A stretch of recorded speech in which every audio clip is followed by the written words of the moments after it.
दूसरे चरण को लेकर आज यानी शुक्रवार को वोटिंग हुई है और इन सबके बीच गाजीपुर के सपा प्रत्याशी अफजाल अंसारी ने मोदी सरकार पर हमला बोला है। अफजाल अंसारी ने कहा 88 सीटों पर वोटिंग आज चल रही है, सकुशल संपन्न हो जाए इस तरह की मेरी कामना है। जनता पूरे देश में मूड बना चुकी है। नरेंद्र मोदी सरकार का पतन निश्चित है। पहले चरण के 102 सीटों में एनडीए का सफाया हो चुका है। क्षत्रिय ब्राह्मण समाज के लोग हाथ में गंगाजल लेकर सरकार को हटाने वाले हैं।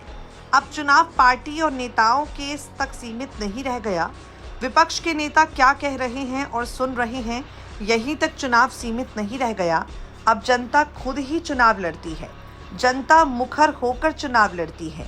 अंदर से तय कर चुकी है कि परिणाम क्या होंगे।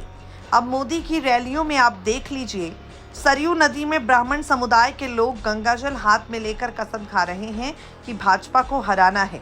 हरिद्वार में क्षत्रिय समाज के लोग गंगाजल हाथ में लेकर सौगंध खा रहे हैं कि नरेंद्र मोदी सरकार को हटाना है। अहंकार में डूबी मोदी सरकार का पतन और निश्चित हो चुका है। पहले दौर के चुनाव से ही स्पष्ट हो गया है कि एनडीए राजस्थान में सभी 10 सीट हार रही है, मध्य प्रदेश में 15, गुजरात में 5 हार रही है। ये लोग महाराष्ट्र में 12 सीटों तक सीमित हो जाएंगे। बिहार में इनकी दशा 10 से 11-12 सीटों तक सीमित रह जाएगी, तो आखिर कहां जीतेंगे। यूपी में 80 में से 80 सीट जीतने का सपना भाजपा का पूरा नहीं होगा। आधी सीट भी बीजेपी नहीं जीत रही। एनडीए का पतन होगा। एनडीए का पूरा खेमा करके भी यूपी की 50% अपने किए दावे की निकाल ले तो बड़ी बात होगी। आपको बता दें, यहाँ पर असदुद्दीन ओवैसी ने मुख्तार अंसारी को शहीद कहा है। ये सवाल अफजाल अंसारी से किया गया तो उन्होंने कहा, जिस व्यक्ति को कैद में जहर देकर मारा गया उसे शहादत का दर्जा दिया जाता है। मुख्तार के साथ वैसा ही हुआ। सामने से मुख्तार पर सैकड़ों बार हमला हुआ, लेकिन मुख्तार को मारने में सफलता नहीं मिली। हमला करने वाले जो आए वो खुद ही मर गए।